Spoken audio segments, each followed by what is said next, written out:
اللہ نے زکوٰۃ کے مصارف بیان کیے ہیں، ٹوٹل 8 مصارف بیان کیے ہیں، اور مؤلفۃ القلوب ساقط ہو چکا ہے، تو باقی رہ گئے 6، اور ان 6 میں بھی غلاموں کا رواج بھی ختم ہو گیا، تو باقی رہ گئے 5، اور پھر اس میں بھی مسافر اور مجاہد، کیونکہ اب جو بھی مسافر ہوتے ہیں ان کو بھی اپنے مال تک پہنچنا ان کے لیے اب آسان ہو گیا ہے، تو تقریباً مسافروں والا بھی سیٹ اپ ختم ہو گیا۔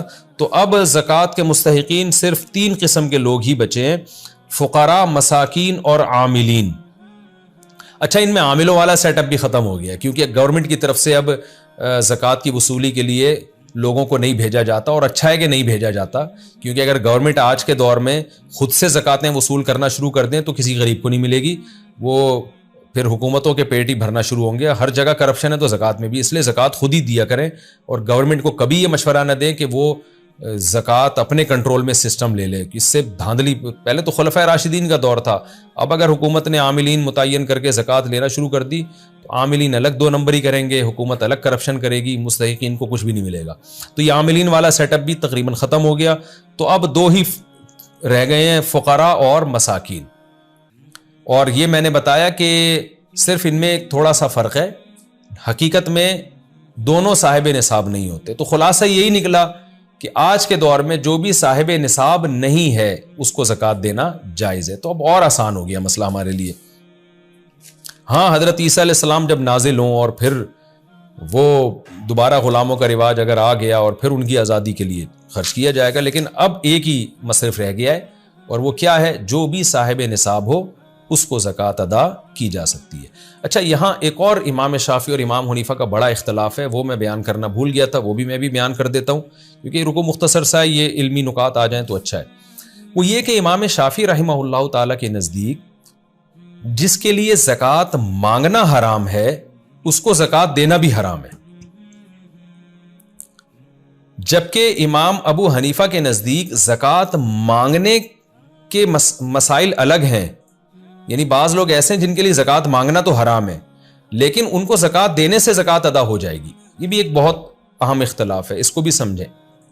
مثال کے طور پر امام حنیفہ کہتے ہیں جو صاحب نصاب نہیں ہے اس کو زکوٰۃ دے سکتے ہیں، یعنی 200 درہم سے کم جس کے پاس ہے نا اس کو زکوٰۃ دے سکتے ہیں، جس کی تفصیل میں بارہا بیان کر چکا ہوں، 5 چیزیں: سونا، چاندی، مال تجارت، نقدی اور ضرورت سے زائد سامان۔ تو اس کو زکوٰۃ دیں گے، زکوٰۃ ادا ہو جائے گی، لیکن اس کے لیے زکوٰۃ مانگنا جائز نہیں اگر اس کے پاس 2 ٹائم کا کھانا ہے۔ دیکھیں، جس آدمی کے پاس 2 ٹائم کے کھانے کے پیسے ہوں، یا پیسے تو نہیں ہیں لیکن جسم میں طاقت ہے، 2 ٹائم کا کھانا کما سکتا ہے اپنے اور اپنے بیوی بچوں کے لیے، تو اس پر امت کا اجماع ہے کہ اس کے لیے بھیک مانگنا حرام ہے، چاہے زکوٰۃ کی شکل میں مانگے چاہے کسی بھی شکل میں مانگے۔ یعنی ایک آدمی صبح اٹھتا ہے، دونوں ہاتھ پاؤں سلامت ہیں، اسے پتا ہے میں کدال لے کے جاؤں گا، مزدوری کروں گا، آج میں اپنا بھی پیٹ بھر سکتا ہوں، بچوں کا بھی، بیوی کا بھی، اور 2 ٹائم کا آج میرے پاس ہے، یا اس کے پاس اتنا راشن ہے گھر میں پہلے سے پڑا ہوا ہے اور کوئی بیماری بھی نہیں ہے، تو اس کے لیے مانگنا حرام ہے، کیونکہ نبی صلی اللہ علیہ وسلم نے بھیک مانگنے پر، اگر آپ کو ضرورت نہیں ہے اور آپ بھیک مانگیں، اس پہ بڑی شدید وعید ہے۔ آپ صلی اللہ علیہ وسلم نے فرمایا جو بھیک مانگتا ہے قیامت کے دن اس کے چہرے پہ گوشت نہیں ہوگا، کیونکہ اس نے اپنے آپ کو لوگوں کے سامنے ذلیل کیا ہے، تو اللہ اس کے چہرے سے گوشت ہٹا لے گا۔ تو ہاں، کسی دوست سے قرضہ مانگ لینا یا ویسے ہی اس سے بے تکلفی ہو، جیسے دوست آپس میں کبھی بھائی تو آج پیسے دے دے کل میں دے دوں گا، تو وہ ایک بے تکلفی، وہ ایک الگ چیز ہے۔ میں یہاں ہماری مراد ہے زکوٰۃ مانگنا یا بھیک مانگنا کسی سے، بھیک ایک الگ چیز ہے بالکل۔ تو بھیک مانگنا جائز نہیں ہے اس شخص کے لیے جس کے پاس 1 دن کی ضرورت کا انتظام ہو۔ تو امام شافعی کہتے ہیں کہ اگر کوئی شخص صاحب نصاب نہیں بھی ہے لیکن 24 گھنٹے وہ اپنی بنیادی ضرورتیں کھانے پینے کی، رہائش کی پوری کر سکتا ہے، اس کے پاس جگہ ہے، رہ سکتا ہے، یا کوئی بیماری بھی نہیں ہے بڑی کہ علاج کے لیے اس کو پیسے چاہیے، تو اس کے لیے زکوٰۃ مانگنا حرام ہے۔ جب مانگنا حرام ہے تو اس کو دینا بھی حرام ہے۔ تو ایسے شخص کو اگر آپ نے زکوٰۃ دے دی جس کے پاس 2 ٹائم کے کھانے کا انتظام ہے، تو زکوٰۃ امام شافعی کی رائے میں ادا نہیں ہوگی، جبکہ امام حنیفہ کے نزدیک جو بھی صاحب نصاب نہیں ہے، چاہے 2 ٹائم کے کھانے کا اس کے پاس انتظام ہو، کیونکہ آپ میں نے بتایا تھا نا 1,00,000 روپے 52.5 تولہ چاندی ابھی جولائی 2022 میں یہ قیمت بنتی، جولائی یا جون اگست سوری، تو اس میں یہ قیمت بنتی ہے جولائی اور اگست میں. تو 2022 کی بات کر رہا ہوں. اب اگر کوئی 20 سال بعد ہمارا لیکچر سنے تو وہ ظاہر ہے اس وقت تو زمین آسمان کا فرق آ چکا ہوگا. تو 52.5 تولہ چاندی یا 200 درہم جو نبی کے دور میں جو درہم تھا اس کے حساب سے 200 درہم کے بقدر کسی کے پاس مال ہے تو اس کو زکوٰۃ نہیں دے سکتے. اس سے کم ہے تو زکوٰۃ دے سکتے ہیں، بے شک اس کے پاس کھانے کا انتظام ہو، پینے کا انتظام ہو. تو امام ابو حنیفہ کے مدار ہے نصاب پر، تو اس کو زکوٰۃ دینے سے ادا ہو جائے گی. ہاں اس کے لیے مانگنا بہرحال جائز نہیں ہے. تو آج یعنی اس مسئلے میں بھی اگر ہم امام شافعی کی رائے کو لیتے ہیں تو بہت مشکل ہو جاتی ہے، کیونکہ پھر ایسا غریب تو بہت مشکل سے ملتا ہے. اصولی طور پر تو احتیاط یہی ہے کہ امام شافعی کی رائے پر عمل کیا جائے، تاکہ آپ غریب سے غریب آدمی جس کے پاس کھانے کو روٹی نہیں ہے، 2 ٹائم کا اپنے اور اپنے بیوی بچوں کے لیے کھانے کا انتظام نہیں ہے، کوشش تو یہ کریں کہ امام شافعی کی رائے پر عمل کریں، احتیاط پر عمل ہوگا اور آپ کا پیسہ انتہائی غریب اور مستحق لوگوں تک پہنچے گا. لیکن بہرحال اس میں مشکل ہے. تو امام حنیفہ کی رائے میں آسانی ہے کہ ٹھیک ہے جی اس کے لیے مانگنا تو جائز نہیں ہے، لیکن اگر آپ نے زکوٰۃ دے دی اور وہ نصاب سے کم کا مالک تھا تو زکوٰۃ ادا آپ کی ہو جائے گی. تو امام حنیفہ کی رائے میں اس پر عمل کرنے میں آسانی ہے اور امام شافعی رحمہ اللہ کی رائے پر عمل کرنے میں احتیاط ہے. لیکن اتنی بات بہرحال ثابت ہو گئی کہ آج جو ہمارے ہاں توندیں بھری ہوئی ہوتی ہیں، راشن 1 مہینے کا گھر میں پڑا ہوا ہوتا ہے، انڈے پراٹھوں کا انتظام ہوتا ہے، ایسے لوگ بھی لوگوں سے زکوٰۃ مانگتے پھر رہے ہوتے ہیں. اس عمل کے ناجائز ہونے میں تو بہرحال سب کا اتفاق ہے کہ یہ آدمی بھکاری کہلائے گا.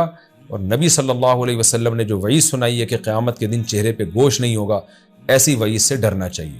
تو اس لیے زکوٰۃ دینے میں تو آپ ظرف بڑا کریں، جو بھی نصاب سے کم کا مالک ہے اس کو دے دیں بے شک، لیکن مانگنے میں آپ جو ہے بہت احتیاط کریں. اگر آپ کی 24 گھنٹے کی ضرورت کا انتظام آپ کے پاس ہے تو آپ کبھی بھی کسی کے سامنے ہاتھ نہ پھیلائیں، الا یہ کہ کوئی دوسری ضرورت آ جائے، جیسے علاج کی ضرورت آ گئی، کینسر ہے یا کوئی ایسی بیماری ہے جس میں بہت زیادہ آپ کا خرچہ آ رہا ہے تو ایک الگ بات ہے.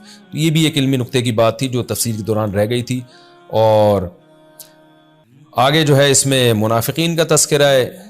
نبی صلی اللہ علیہ وسلم کے اخلاق عالیہ کا ہمیں پتہ چلتا ہے. اس میں بڑوں کا ہم نے یہی اخلاق دیکھا ہے کہ جب ان کے سامنے کوئی بات کر رہا ہوتا ہے تو وہ اس کے ظاہر کو لے لیتے ہیں، اس کو سامنے رسوا نہیں کرتے. تو نبی صلی اللہ علیہ وسلم بھی منافقین آ کے اوٹ پٹانگ باتیں کرتے رہتے تھے، جھوٹ بولتے تھے. آپ صلی اللہ علیہ وسلم کے اخلاق تھے کہ ان کی بات سن لیتے تھے، ان کے چہرے پہ ان کے سامنے رد نہیں کرتے تھے. یہ اخلاق کا بھی ہمیں پتہ چلتا ہے.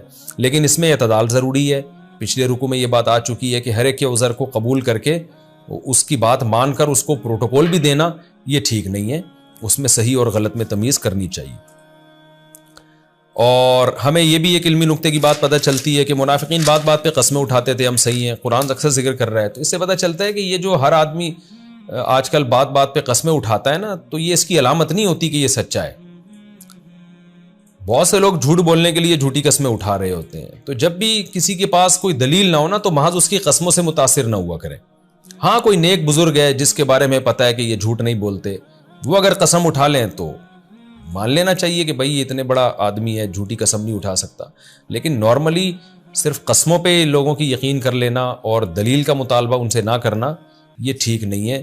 آج کل لوگ جھوٹ بولنے کے لیے جھوٹا موٹا رو بھی دیتے ہیں اور قسمیں بھی اٹھا لیتے ہیں. یہ دونوں کام منافقین کثرت سے کیا کرتے تھے.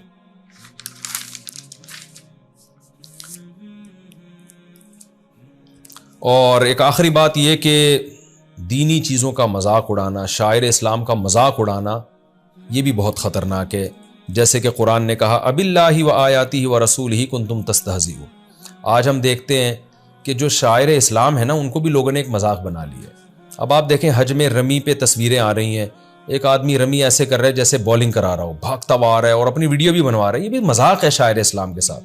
ابراہیم علیہ السلام نے شیطان کو کنکر مارے، پھر ہمارے پیغمبر سید الانبیاء نے ان کی نقل اتاری بالکل ایک شاعر اسلام کو زندہ کرنے کے لیے. صحابہ نے کیا یہ کام. یہ سارے کام سنجیدگی سے کرنے کے ہیں. ان میں ایک انٹرٹینمنٹ کے کیمرہ لے کے لوگوں کو بتانا دیکھو میں بھاگ رہا ہوں اور کوئی جوتے اٹھا کے مار رہا ہے، یہ ایک مذاق ہے. یہ اور اس کو پھر ایکسپوز کرنا، پھر اس پہ لطیفے گڑنا، یہ سب غلط ہے. حج کی ایک ایسی عبادت ہے بہت سنجیدگی سے کرنی چاہیے. تو رمی کریں اللہ کے خوف کے ساتھ، ابراہیم علیہ السلام کی سنت کا جذبہ ہو، یہ پورا تصور ہو کہ کیسے ابراہیم علیہ السلام اپنے بیٹے کو یہاں ذبح کرنے لے جا رہے تھے، شیطان نے آ کے ورغلایا اور کیسے انہوں نے کنکریاں ماری. اس جذبے کے ساتھ کنکریاں ماریں. پھر کنکری مارنے کے بعد بہت لمبی دعا کرنا سنت ہے. اگر آپ اس کو انٹرٹینمنٹ بنائیں گے تو دعا میں کہاں دل لگے گا آپ کا. اسی طرح بقرعید کے جانور کے ساتھ ہوتا ہے. جانور جب ذبح ہونے لگتا ہے کہ عبادت کا ٹائم ہے، آپ ابراہیم علیہ السلام نے اپنے بچے کو لٹایا تھا، اللہ نے آپ کو کہا کہ تم جانور لٹا دو، میں یہی سمجھوں گا جیسے بچہ لٹا دیا تم نے. تو اس میں اللہ کی طرف توجہ کرنے کا وقت ہے، ذکر کرنے کا ٹائم ہے. اس کو لوگوں نے انٹرٹینمنٹ بنایا ہوتا ہے. کوئی گائے کی دم پکڑ کے کھینچ رہا ہے، کوئی اس پہ چھلانگے مار رہا ہے، کوئی ہنس رہا ہے، کوئی لطیفے بنا رہا ہے. اس سے شاعر اسلام کی ویلیو ختم ہو جاتی ہے. بقرعید پہ لطیفے بن رہے ہوتے ہیں تو یہ غلط ہے. قرآن بقرعید کے جو جانور ذبح ہوتے ہیں، جو قربانی کے جانور، ان کا بھی بڑے عزت اور احترام سے قرآن ان کا تذکرہ کرتا ہے کہ یہ جو ہے یہ شاعر اسلام ہے، ان کی تعظیم یہ دل کے تقوی کی علامت ہے. تو ان جانوروں کے ساتھ بھی اس طرح کا ایٹیٹیوڈ کہ بالکل ایک توہین دل میں بیٹھنا شروع ہو جائے، یا جانور ذبح کرتے ہوئے اس کو ایک انٹرٹینمنٹ کا ذریعہ بنا لینا، یہ بھی میں سمجھتا ہوں انہی آیات میں داخل ہے. جب جانور کو ذبح کرنے کے لیے لٹائیں، اللہ کا نام پڑھیں، سب اللہ کی طرف متوجہ رہیں، اس خوف کے ساتھ کہ پتہ نہیں ہماری یہ قربانی قبول ہے بھی کہ نہیں ہے. اللہ سے امید بھی لگائیں کہ شاید اللہ اس قربانی کو قبول کر لے. تو وہ انٹرٹینمنٹ کا ہنسی مذاق کا وقت نہیں ہوتا. لیکن آج اس کو لوگوں نے جانور پڑا ہوتا ہے اور اس کے پیٹ پہ کوئی کود رہا ہے، کوئی دم پکڑ کے گھسیٹ رہا ہے، کوئی کیا کر رہا ہے، اور ہا ہو ہی شو بازیاں. بہت بری حرکت ہے، اس سے بھی بچنا چاہیے. تو جتنے بھی اسلام کے شاعر ہیں، جو عبادتیں ہیں، طواف میں میں نے دیکھا ہے اب ہنسی مذاق کر رہے ہیں لوگ. طواف میں ہنسی مذاق شروع ہو گیا ہے. بہت افسوس ہوتا ہے. طواف میں علماء کہتے ہیں اتنی عظمت بیت اللہ کی دل میں ہونی چاہیے. آپ اللہ کے گھر پر آئے ہو، ساری زندگی جس بیت اللہ کی طرف رخ کر کے نماز پڑھتے رہے، آج وہ آپ کے سامنے ہے، آپ اس کا طواف کر رہے ہو. ایک آپ میں روب ہونا چاہیے، ایک اللہ کی طرف توجہ ہونی چاہیے کہ اللہ میں لاکھوں روپے خرچ کر کے آیا ہوں تیرے گھر کا کہ چکر لگا رہا ہوں دیوانہ وار، تو اس عبادت کو قبول کر لے. وہاں بھی ہم نے دیکھا ہے طواف کے دوران سیلفیاں بن رہی ہیں، کوئی مسکرا رہا ہے، کوئی جو ہے وہ مذاق کر رہا ہے، کوئی ایسے گھوم رہا ہے جیسے یہاں کوئی کھانے کے بعد کھانا ہضم کرنے کے لیے چہل قدمی کرنے کے لیے آیا ہوا ہے. تو ہم نے اہل اللہ کو، بزرگوں کو نہیں دیکھا اس طرح سے طواف کرتے ہوئے. ان پہ ایک روب ہوتا ہے، تو یہی ہونا چاہیے. میں طواف کر رہا تھا، مجھے یاد ہے جب میں پہلے 3 چکروں میں رمل کر رہا تھا، مسلسل پیچھے سے کوئی آواز مار رہا تھا، مفتی صاحب ماشاءاللہ زبردست، صحیح رمل کر رہے ہو، اور واہ واہ زبردست. مجھے اتنا برا لگ رہا تھا کہ یار ٹھیک ہے آپ محبت میں کر رہے ہیں، آپ کوئی میری توہین کی نیت سے نہیں کر رہے، آپ ایک ویسے ہی مفتی صاحب سے محبت کا اظہار کر رہے ہیں، لیکن یہ موقع نہیں ہے اس کا. آپ بھی اپنے طواف میں مشغول رہیں، ہمیں بھی اپنے طواف میں مشغول رہنے دیں. اس دوران باتیں کرنا اور ایک دوسرے کی توجہ ہٹانا یہ اچھا نہیں لگتا. یہ عمل یہ بری بات ہے. بعد میں بیٹھ جائیں طواف کے بعد، پھر جو بھی مذاق کریں، جو گپ شپ لگائیں آپ کی، اگر کسی سے بے تکلفی ہے. تو یہ چیز اس دفعہ میں نے حج میں نوٹ کی کہ بھائی اب حج کے جو شاعر ہیں ان میں بھی لوگ اب سنجیدہ نہیں رہے ہیں. تو یہ سب چیزیں بڑی ڈینجرس ہیں. قرآن کی اس آیت کا مصداق ہے. اللہ تعالیٰ میں سمجھنے کی، عمل کی توفیق عطا فرمائے.